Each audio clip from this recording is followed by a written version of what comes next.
Right now, as your eyes scan these words, your brain is being hijacked by a system so sophisticated that it makes the CIA look like amateur hour.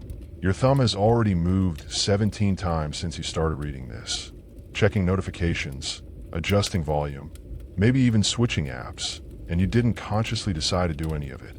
It's like having a puppet master pulling strings you can't see, except the puppet master is your own neurobiology, and the strings are made of pure, concentrated desire.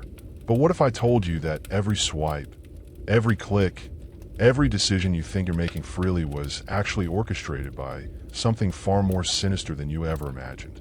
What if your entire existence, from the morning coffee that kicks your brain into gear to the late-night Netflix binge that melts your consciousness into mush, what if all of it was designed by an invisible puppet master?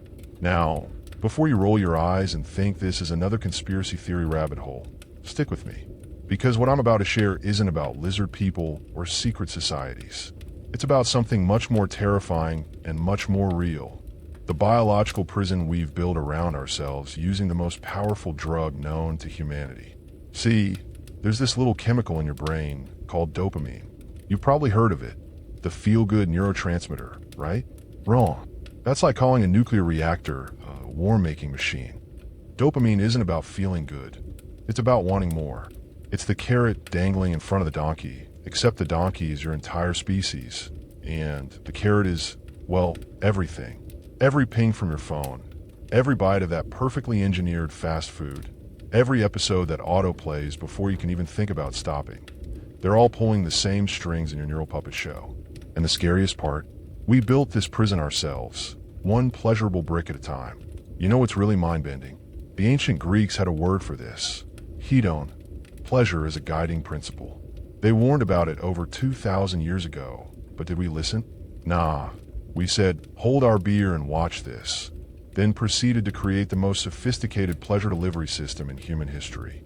So here's my question for you, and really think about this. When was the last time you did something, anything, without expecting some kind of reward? When did you last experience genuine boredom without immediately reaching for your phone? Can't remember, can you? Neither can I.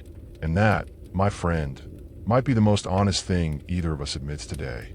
Get comfortable, because we're about to dive into the rabbit hole of how humanity accidentally enslaved itself to its own reward system. And trust me, once you see the Matrix, you can't unsee it. Let me tell you a story about the smartest species on Earth and how it outsmarted itself into oblivion. It started innocently enough, as most disasters do. Somewhere around 70,000 years ago, our ancestors figured out fire, developed language, and began the long journey toward what we now call civilization.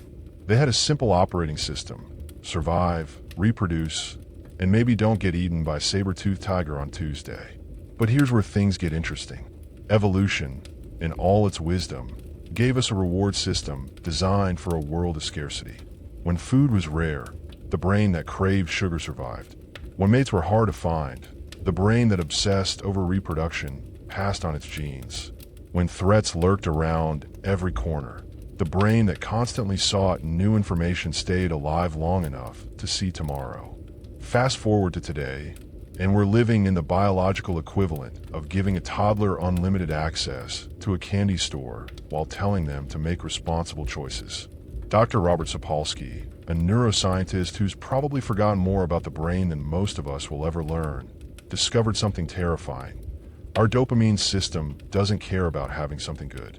It only cares about the possibility of getting something good. It's like having a personal hype man in your head who never shuts up about what might happen next.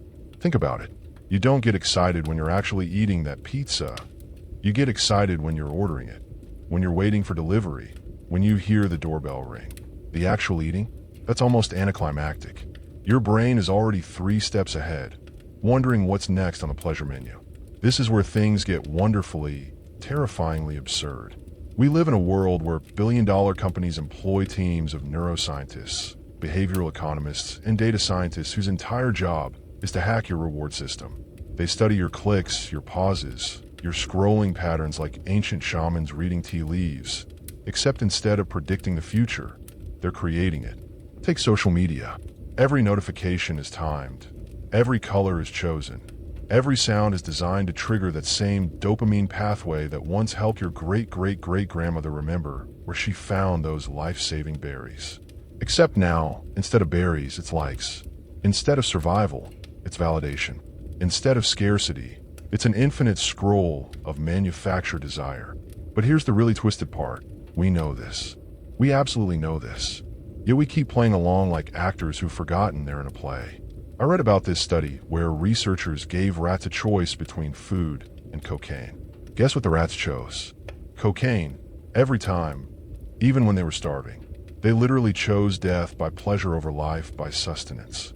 When I first heard this, I laughed. Then I realized I was reading about it on my phone at 2 a.m. instead of sleeping, while simultaneously online shopping for things I didn't need, with a half-eaten bag of chips beside me that I'd grabbed during a commercial break from a show I didn't even really like. The rats and I suddenly had a lot more in common than I was comfortable admitting. Here's what's really fascinating. We've created the first civilization in human history where the poor die from diseases of excess rather than scarcity. We've solved the fundamental problem of survival so completely that we've had to invent new ways to feel alive. We've turned pleasure from a reward for good behavior into the behavior itself. And the craziest part? We call this progress. Now, let me introduce you to the most successful drug dealers in human history. They don't operate in dark alleys or seedy nightclubs. They operate in Silicon Valley boardrooms, Madison Avenue offices, and food science laboratories. And their product? Pure, concentrated desire. These aren't your stereotypical dealers. They wear tailored suits, give TED Talks, and have their own Wikipedia pages. They've figured out how to sell you craving itself, packaged in everything from smartphone apps to breakfast cereals. Let's start with the obvious suspects, social media platforms.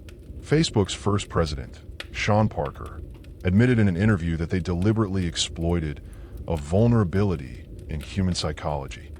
They created, in his words, a social validation feedback loop that gives you a little dopamine hit every once in a while. But here's what's brilliant about these digital dealers. They don't even sell you the drug directly. They sell you to other people. You're not the customer, you're the product.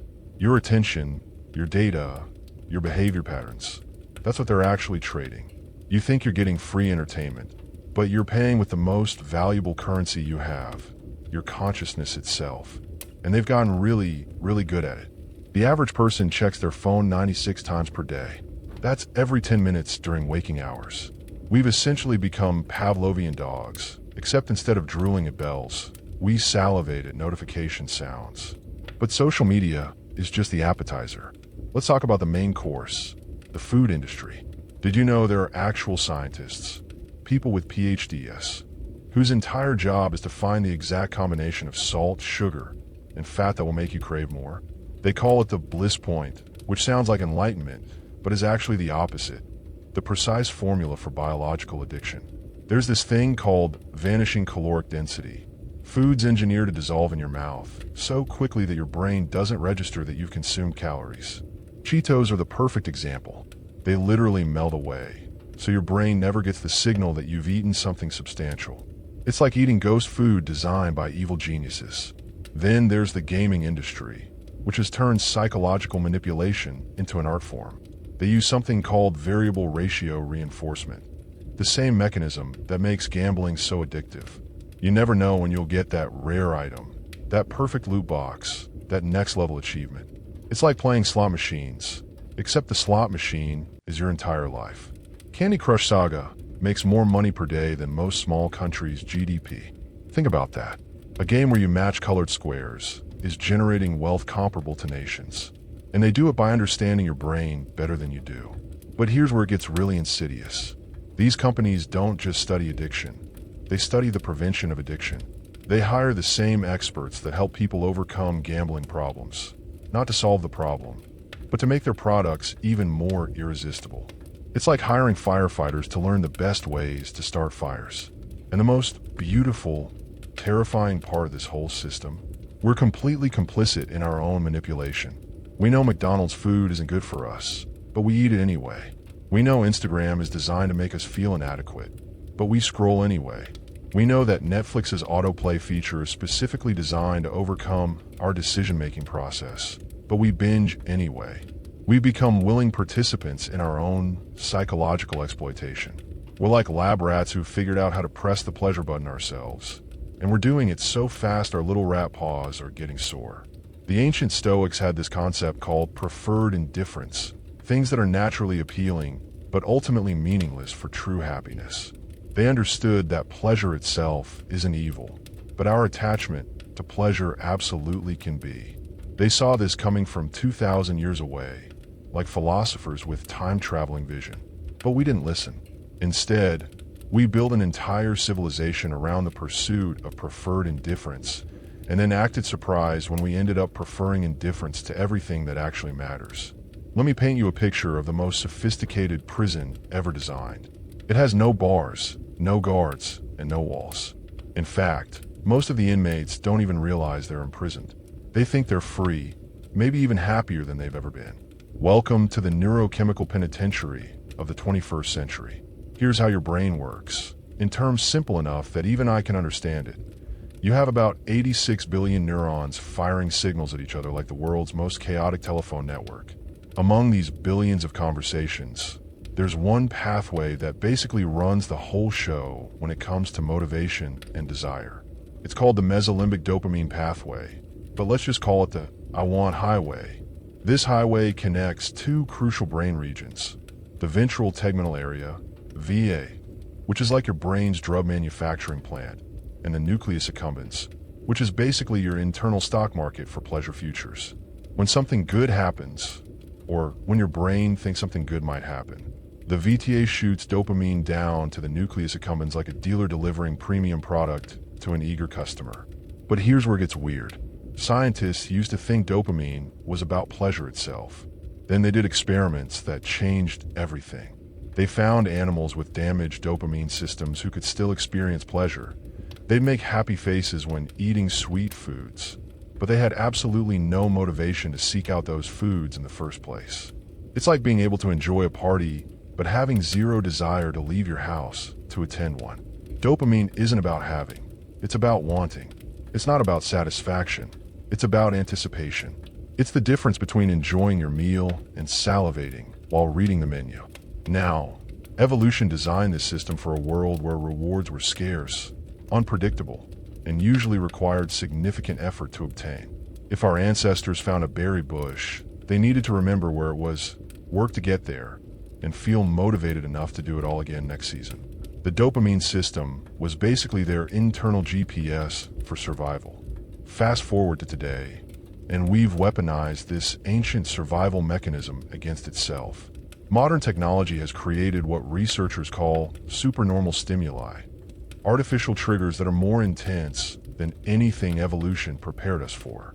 It's like replacing the gentle morning sun with a laser beam pointed directly at your retinas.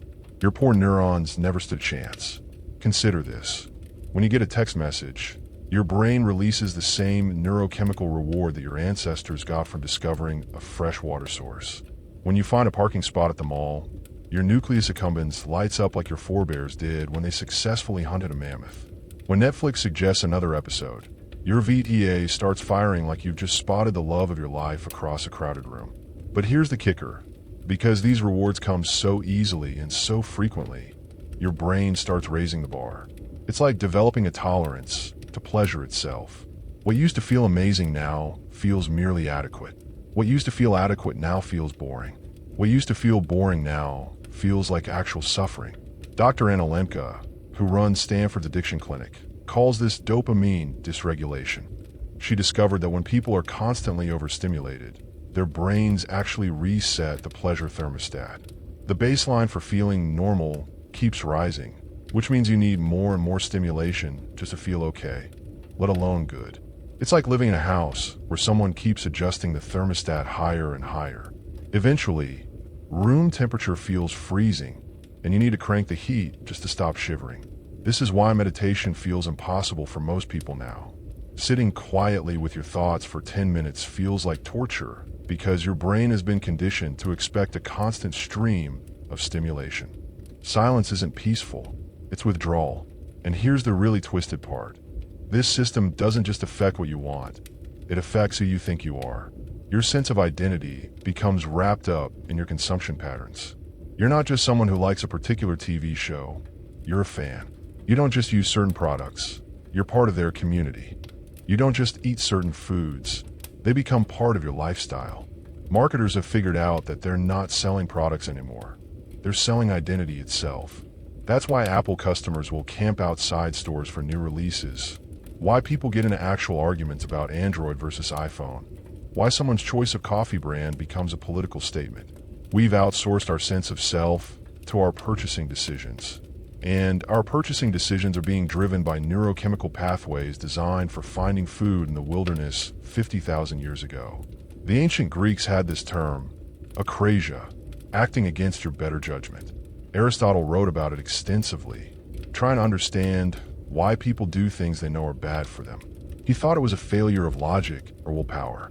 Turns out Aristotle was adorably naive.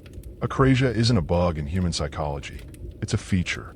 It's your Stone Age brain trying to operate in a space age world, like running modern software on hardware from the 1970s.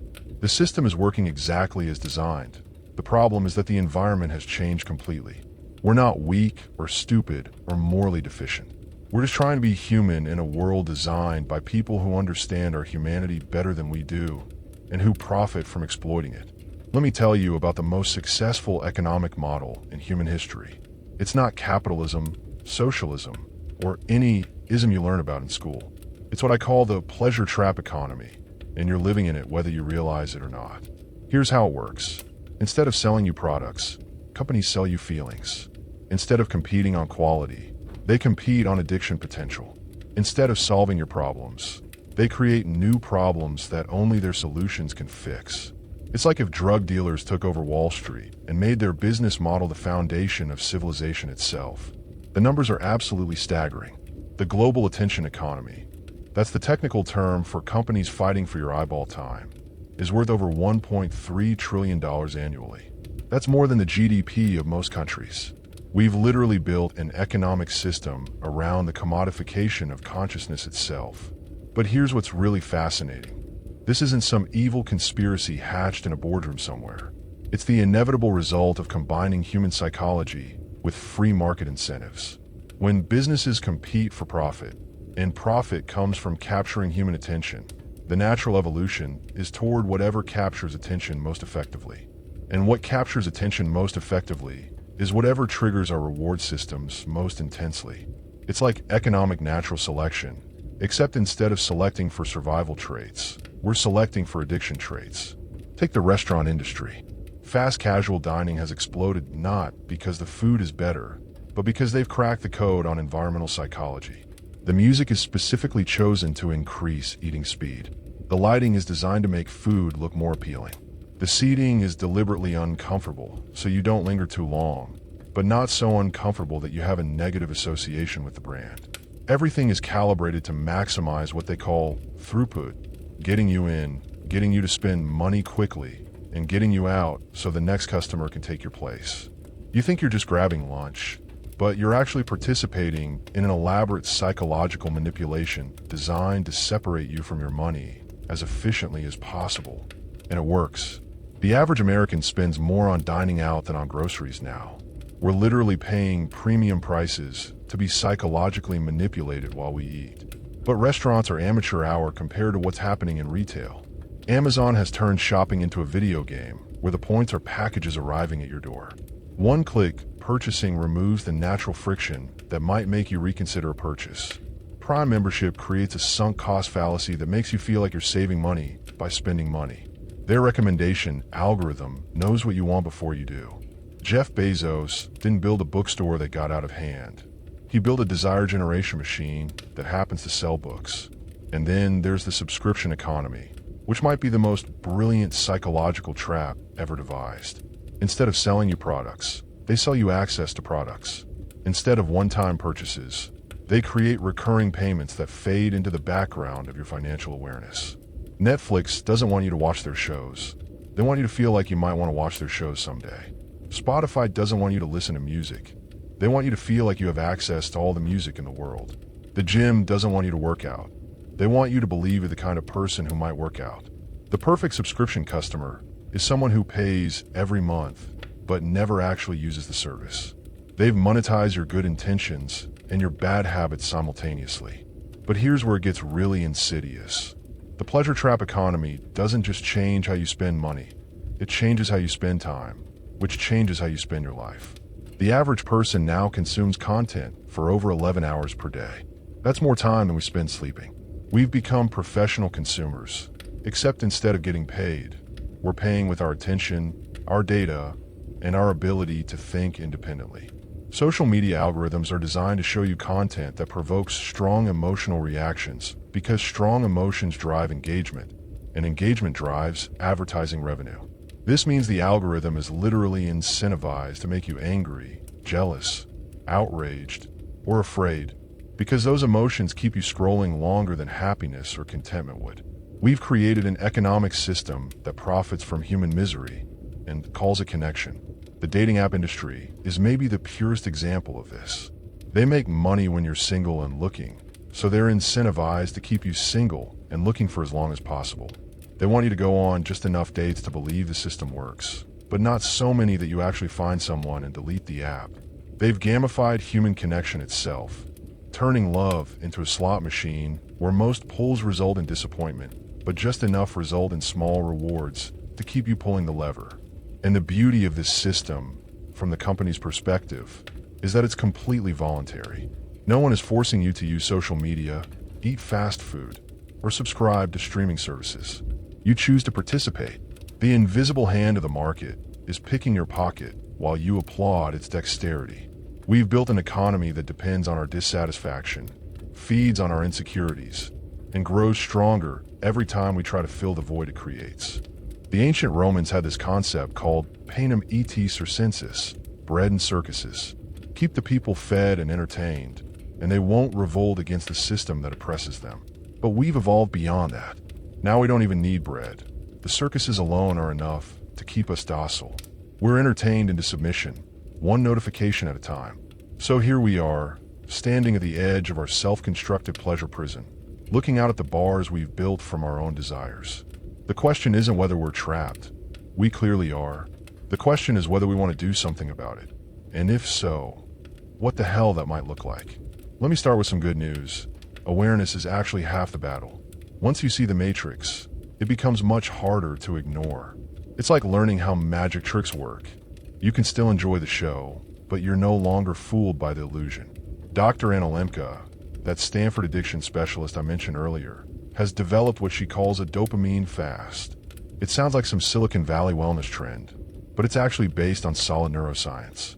The idea is simple. Deliberately abstain from your most problematic pleasure sources for a specific period to allow your brain chemistry to reset. But here's the catch. It absolutely sucks at first. Remember how I said your brain adjusts its pleasure thermostat? Well, when you suddenly remove the artificial stimulation, everything feels boring and gray for a while. It's like taking off sunglasses after wearing them all day. The world seems uncomfortably dim until your eyes readjust. I tried this myself with social media. Deleted the apps for 30 days.